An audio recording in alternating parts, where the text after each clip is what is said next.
کیا مومنین جنت اور کافر جہنم میں اسی شکل و صورت پر ہوں گے جو دنیا میں تھی؟ کیا دنیا کی طرح جنت میں بھی زوجہ سے ہم بستری کرنے پر غسل لازم ہوگا؟ یہ دونوں سوالوں کے جواب میں آپ کو آج اس ویڈیو میں دوں گا۔ میرا نام ہے محمد اسامہ قادری۔ آپ اس چینل کو سبسکرائب کر سکتے ہیں۔ پوری ویڈیو کو لازماً سنیے گا، انشاءاللہ ایمان تازہ ہوگا۔ جنت میں مومن کی صورت آدم علیہ السلام کی صورت پر ہوگی اور قد اس کا 60 گز ہوگا۔ حسن اتنا اضافہ ہوگا کہ جس کی حد نہیں۔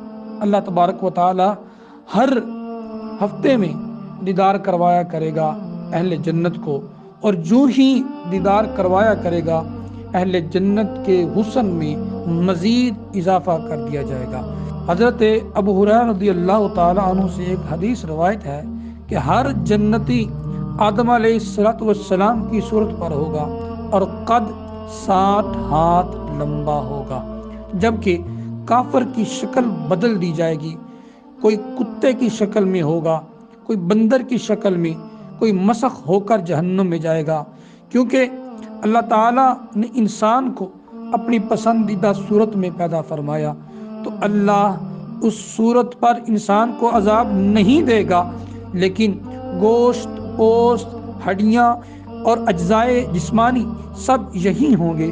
علامہ ابن حجر حیتمی نے فتاوی الحدیثیہ میں صحیح مسلم کے حوالے سے حدیث نقل کی کہ حضور علیہ السلام نے ارشاد فرمایا، اے لوگو، اللہ کی طرف برہنہ قدم غیر ختنہ شدہ اٹھائے جاؤ گے، یعنی ختنہ کرنے میں جلد کا جو حصہ کاٹا جاتا ہے وہ بھی واپس کر دیا جائے گا۔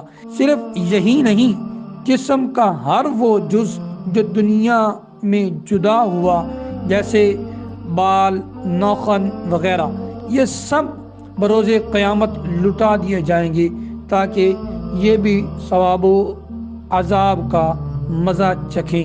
یہ اجزاء مومن کے ساتھ جنت میں اور کافر کے ساتھ جہنم کی آگ میں ہوں گے۔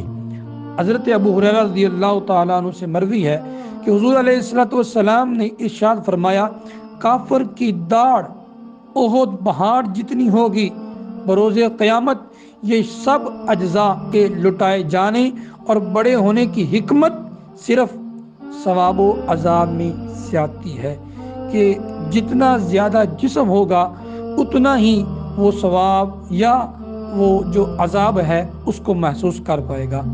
دنیا دار التکلیف ہے، یعنی یہاں انسان احکام شریعہ کا مکلف ہے، جبکہ جنت دار التکلیف نہیں، وہاں صحبت سے غسل لازم نہیں آئے گا۔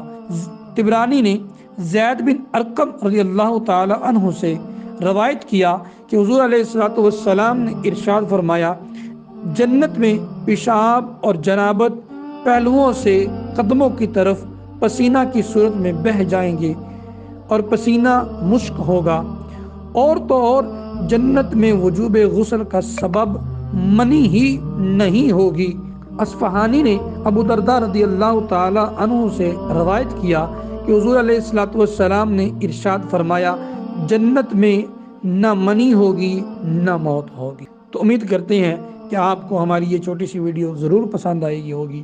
اگر آپ کو یہ ہماری ویڈیو پسند آئی ہے تو ہمارے چینل کو لازماً سبسکرائب کریں۔